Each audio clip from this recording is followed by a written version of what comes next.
Ladies and gentlemen, just before we begin, could I please remind you to turn off your mobile phones and to refrain from flash photography during this session.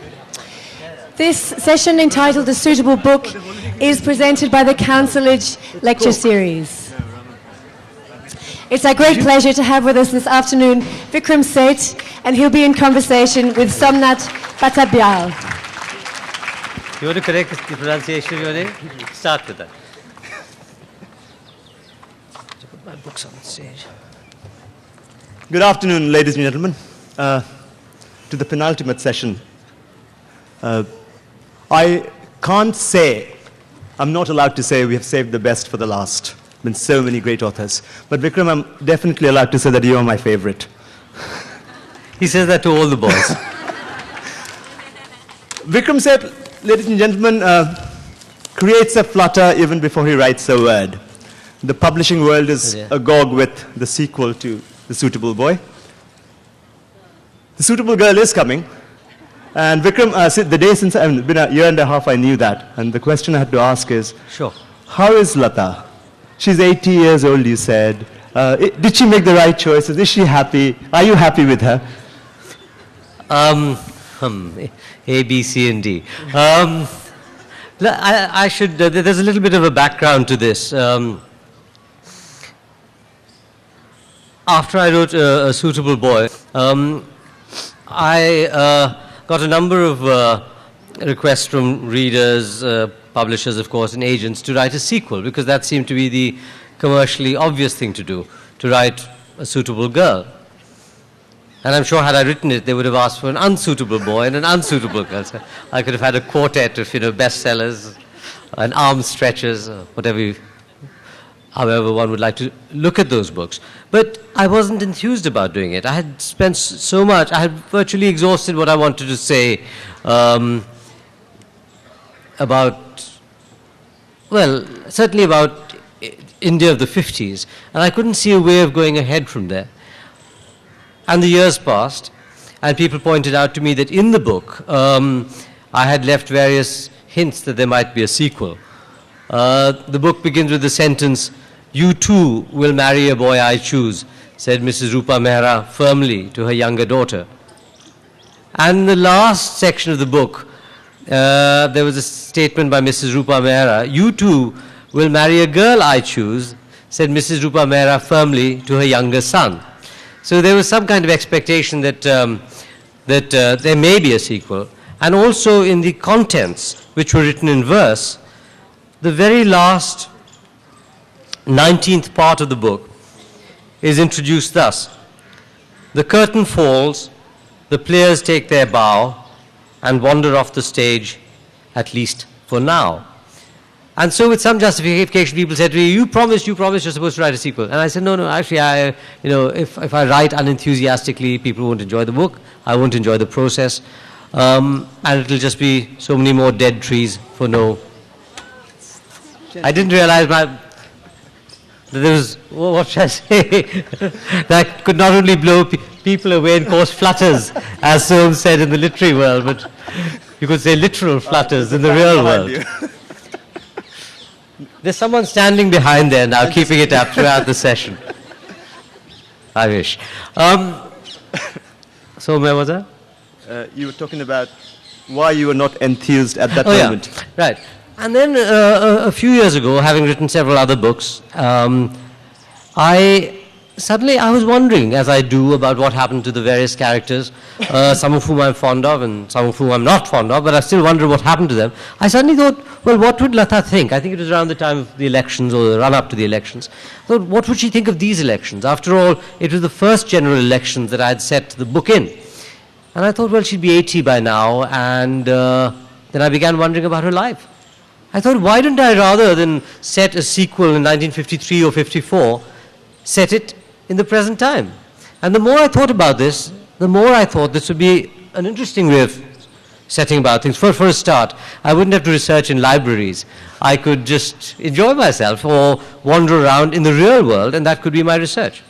Of course, I'd have to learn about, well, not just shadi.com, but all the other things, tweeting, twittering, so on. But I also thought to myself, if a suitable girl is being looked for. And perhaps one should really call her a suitable woman in these changed times. But no, I'll call it a suitable girl and perhaps touch upon the subject. Then for whom is this suitable girl being sought or sought to be approved? Certainly not for her children, who would by now be in their perhaps 50s or whatever, maybe for her grandson. And then I began thinking, well, maybe the grandson can't confide in his parents, but has a very good relationship with his grandmother. So then that aspect came in, familial relations, jumping a generation. And apart from all that, a woman looking back on her life and also forward to what remains of her life is in itself quite an interesting and intimate thing to do. So that's what I decided to do. It isn't necessary, I don't think it should be necessary to read the first book in order to read the second, or the other way around. No, absolutely necessary. No. In fact, I should mention that someone was going to ask a question like, since she married so-and-so, was it a good choice? I said, so if you do that, not only will I strangle you, but all the people who haven't read the book, they're not going to plow through 1,500 pages if they already know whom or whether she gets married.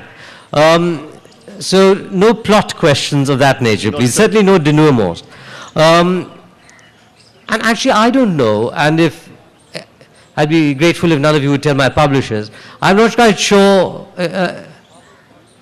what's going to happen in the book, and I certainly haven't begun writing it yet. I've certainly been wondering about the book, but there's a certain amount of desk clearing to be got through before I write. So whether Lata is happy, I was going to say if only I knew, or I wish I knew, but I'm glad I don't know. And I can't necessarily even judge by her character whether she'd be happy, because I don't think she's someone who, having got to know her, is in love with the idea of romantic unhappiness or Byronic unhappiness.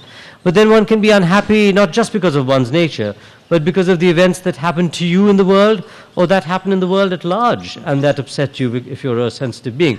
So simply the answer is no. On the subject of Suitable Boy, a couple of years... Can you hear him, by the way? Can you hear me? Okay, I'm closer to the mic. On the subject of Suitable Boy, a couple of years ago, I was talking to Aradhana and the crafting of the novel. Yes. She was telling me about this huge board you had up on your wall. Right.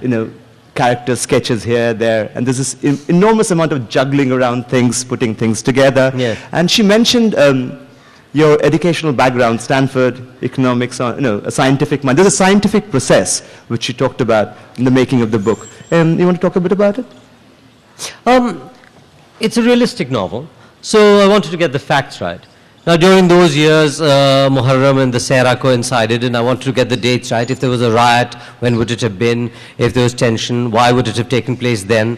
I wanted to make sure that between conception and birth, there weren't 12 months or 3 months, but 9, preferably. So I had to make sure that, with the dates and so on, kept at least my facts in some kind of order.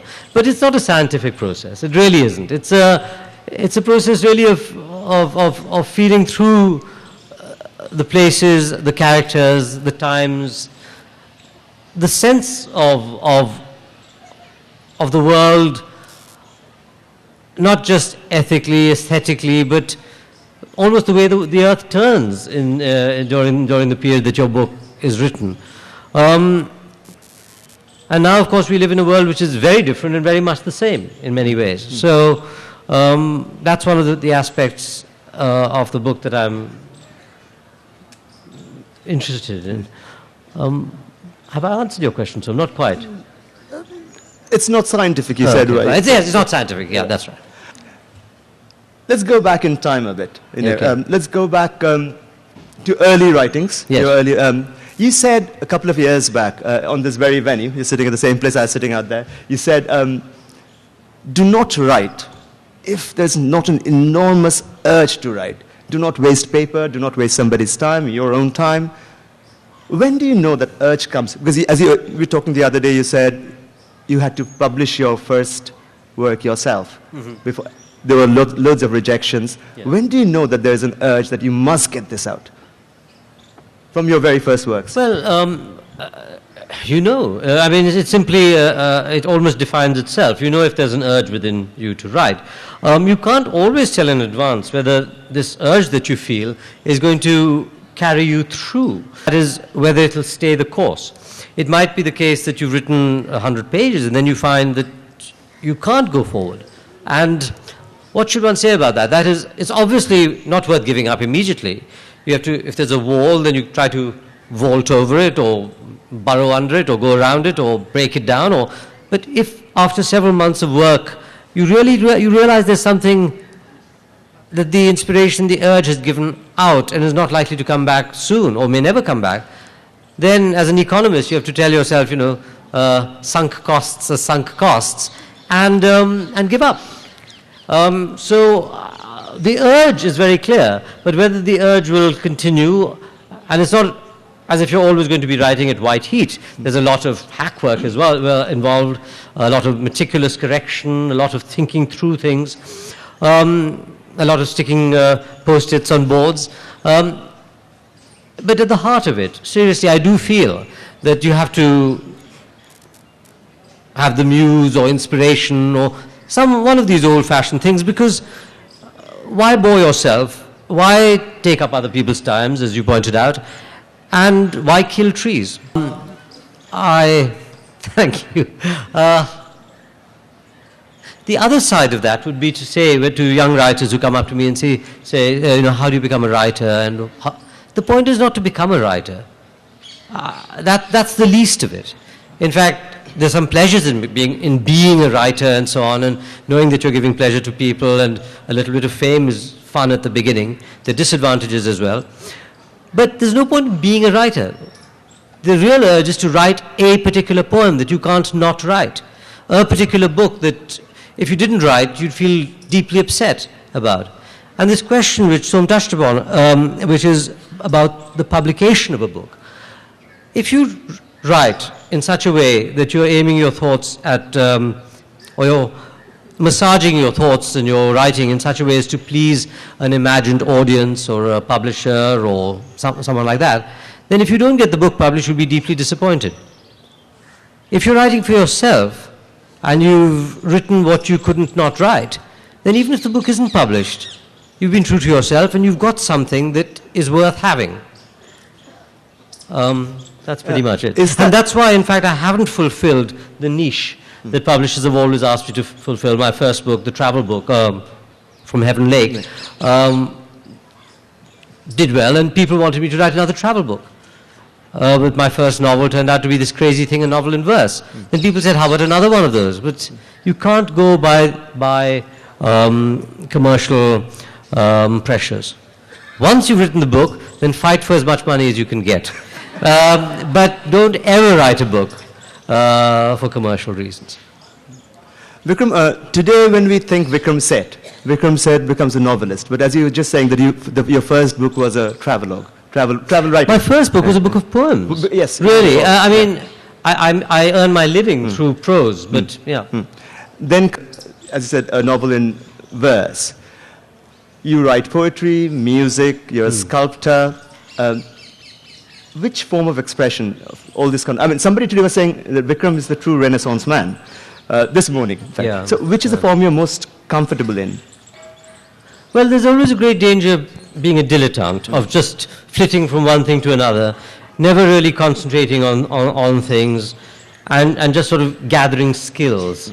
I think that's pointless. But on the other hand, what I've just said about writing, I tend to extend into the rest of my life. That is, if I'm really gripped by something, and last year, when I should have been writing my book, it became sculpture. And it became sculpture in glass and stone and clay and wood and pewter and bronze, steel, whatever it was. I knew that whatever I did as a sculptor I really should have been spending my time writing poems or prose, because I'd never be a really good sculptor. But it wasn't something I could stop doing. It was an obsession. And I decided that there was no avoiding it. And if I had to resile eventually from or postpone the writing of the book, it would have to be the case, because if I began writing and my mind was full of, plaster and pewter, then it wouldn't work. Which one are you most comfortable in? Which form? Which form? Well, talking about sculpture in glass, maybe I should... the wonderful thing about glass is this. Well, for a start, with many thanks to our patron Coca-Cola, glass is supposedly a liquid rather than a solid. It's got to do something with its non-crystalline structure or something, and glass panes over 100 years become thicker at the bottom, they say, and I think it's true actually. Other things to be said about glass are these. That is, it's a medium that can be blown, and I've done glass blowing. Medium where it can be actually cut and carved. It's a medium which can be poured, rather like bronze can, in a kind of kiln way. In other words, you can make your frogs or your human heads in plaster, and then make a cast and pour the glass into it. So it's a very flexible medium. The second thing that happened to me last year, other than sculpture, was that I was invited to Venice for 3 days and stayed for 6 months. And I got the chance to combine these two obsessions by doing some glass blowing, in fact, on an island off Venice, Murano. So you can see, as in this particular circumlocutory answer to the question, that I get very easily distracted.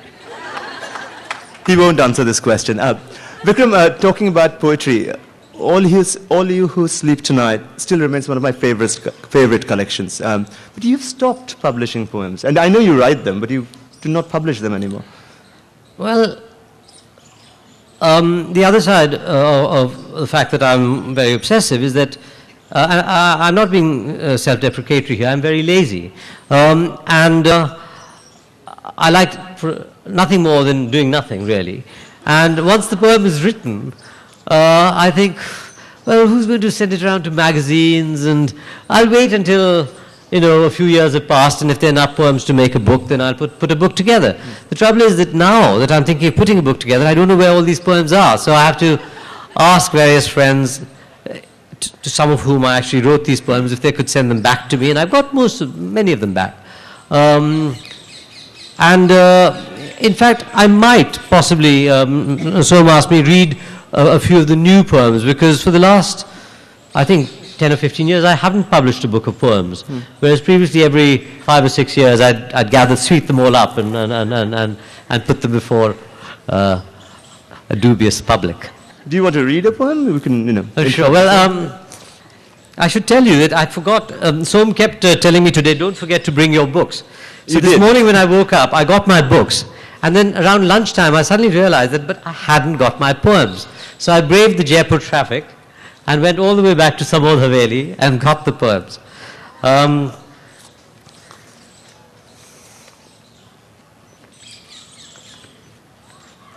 But I didn't really have enough time to decide which ones to read. I'll tell you one thing I will do at the end of the session, after you've thrown it open to the floor. Several kids have come to me during the course of the last few days and said, Sir, please, sir, can you sign my autograph book, sir? So I said, well, certainly. Sir, I like your Frog and the Nightingale very much. So I said, why do you like that particular one? Well, we had to study it. At the end of the session, for those of you who are interested in beastly tales, I'll read that poem. Okay.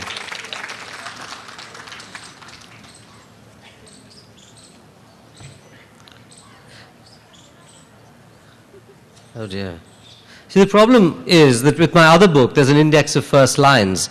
It's published. But with this one, I have to look for the poems. I'm so sorry. I don't approve of authors who don't do their homework properly, but Could we ask a few more questions? Do you want to keep searching as we ask questions? I'll ask a very difficult one. I can multitask. Okay, I'll come back to Suitable Boy then. Okay. I reread Suitable Boy around 7-8 months back after having read Justice Seth's book and Your Two Lives. And I found, Just explain what Justice Seth's book is. On Balance is an autobiography by Vikram's mother, Justice Leela Seth, who was the first Chief Justice, first woman Chief Justice of India. Of a high court. Of a high court. And a fantastic autobiography. And, reading that book, I started realizing a lot of the inspiration or the characters which Vikram had played with in Suitable Boy. And I had already read Two Lives, which had a strong autobiographical references, apart from your life, student life. And I was wondering, would it be different now? Now, so much of your life is out in public. How will you fictionalize characters? How will you, now, new characters cannot just kind of jump up from stories which we already know. We know your uncle's name. Well, my mother's book, On Balance, came as a bit of a surprise to all of us in the family. She was already about 73. She wanted to write it in time for my father's 80th birthday. It was because of the birth of her grandchildren that she decided she wanted to write it. She'd had to wait 50 years and 3 days, no, 50 years and 4 days from the time of her wedding to see her first grandchild. It is actually rather a wonderful book. It's her own story as a woman in the law, as a young woman growing up through the years of independence, and also a bit of a sort of sociological history of India. And she manages these three quite disparate strands really wonderfully well. The title, On Balance, of course, deals with the scales of justice as well as balancing home and family. And my mother, who'd really only written judgments and briefs and lectures, wrote this absolutely gripping book. The only thing that upset me slightly about it, until pride took over, was that she sort of bumped me down on the bestseller list. And the second thing that I've told her about, and she's delighted about it, is that every time I wander around in Jaipur, when she came here 2 years ago, she gave a session, a very moving session in fact, and where's your mother? So I said, sadly she's in Delhi. Oh, they say. In front of me they sort of express their disappointment. Oh, she said. But it's called On Balance. It's a great book, and read it. I mean, I'd rather plug her books than mine because it is quite an astonishing thing. She's just recently written a book called We the Children of India, which is the preamble to the Indian Constitution, just the preamble, but written for children in such a way that they can understand the basic, secular, democratic, free nature of our society, and what, at least aspirationally, what we should be and what we hope we might become. Enough of that. Now the question about whether I feel it is a constraint, the fact that people know something about me, I hope not. I hope not. I think your characters have really got their own life. They may be based in the initial circumstance on people whom you know, or composites of people whom you know, or real historic characters. Now with the real historical characters you can't take liberties. For example, if I'm writing about Nehru as a character in the book. But with the other two you can, because they change in the course of the book and in the course of meeting people whom they might normally not have met in real life, into people quite different perhaps from the original source of the inspiration. So I think that might be the escape clause, and what is otherwise quite a just constraint. I can see what you mean. But you see, if I saw the difficulties in advance, I really would never do anything. But I think that's true of everyone, isn't it? Yeah. To phrase the question slightly differently, then, the pressures of writing as Vikram Seth today, to a Vikram Seth who wrote before Suitable Boy was published. Yes. Would you approach writing differently, given, everyone knows it'll... Absolutely. I mean, only because I'm older. Well, partly because I'm older, partly because the world has changed, the world around me as I see it, and partly because I don't have any idea what this book is going to be. It might just be a very, very intimate story without any sort of obvious history around it, or it may be another, monstrous fat book, or it could be any number of things. And but the one thing that's pretty clear is that it's kind of bound to be different. if only because it's not a historical novel. It's a novel set in the present. Whereas that book, which was written 20 years ago, A Suitable Boy, was written about a period which was 40 years before the actual writing.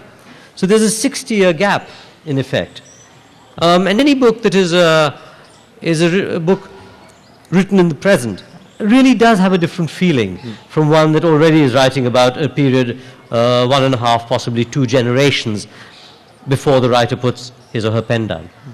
It's an interesting period, this 40-year thing, and I said his or her, because I was immediately thinking of 2 books, like, for example, War and Peace, which is again that 40-year period, or Middlemarch. There seems to be a kind of comfortable zone. I didn't know that the book would be set only in the 1950s. I thought it might continue. But I got so involved in that particular thin slice of history and the richness in it that I just stayed there. And the whole of A Suitable Boy, actually, is spread over a period of only about something like 18 months or something.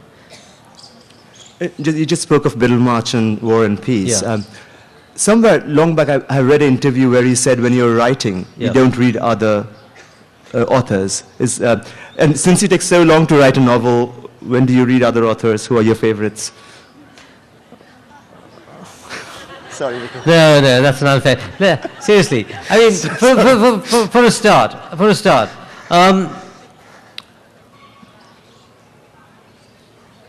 when I was writing this book, I certainly didn't read any other Indian novels. Except, actually, I remember a book by R.K. Narayan had just come out. So there was special pleading for that. I couldn't resist it, so I read it. And anyway, it's set in South India, so, it wasn't interfering with my world of the North. Secondly, I mean, my direct inspirations weren't really Tolstoy or George Eliot at all. If there was any real inspiration for A Suitable Boy, it was a Chinese novel by Cao Xueqin, The Story of the Stone, also known as The Dream of the Red Chamber. In that's the book I had most recently read. And then I found my novel sort of expanding, and I thought, my God, this is going to go on, and the goalposts are going to recede. And then I began thinking of how Cao Xueqin had written his book, and how it had kept that intimacy, as well as moving through a historical period. It's published in Penguin. It's in 5 volumes, The Story of the Stone. And the chap died before he'd finished his novel. He'd written 80 chapters. And I think it was his son-in-law, Gao who finished the last 40 chapters. So, blessedly in my case, I survived those 7 years under my parents' roof, and can claim credit and debit for that book. One last question before I let you read the poem you finally found. You mentioned R.K. Narayan. Yes. There's a brilliant anecdote in your mother's book about how you go off on a Sunday morning. You find special permission to go and meet R.K. Narayan. Yes. Would you want to just talk about that anecdote in the family story? Sure. Yeah. Well, I wish my mother's book was here, because in the book it would be far, far better told than I can, but let me try to recount it. We're a very close family. And yet, because of the various, and at one point, because my mother had, being a judge in Delhi, before she went to the Shimla High Court, we had a large house. And we were all sort of grown-up children, but not earning very much for ourselves.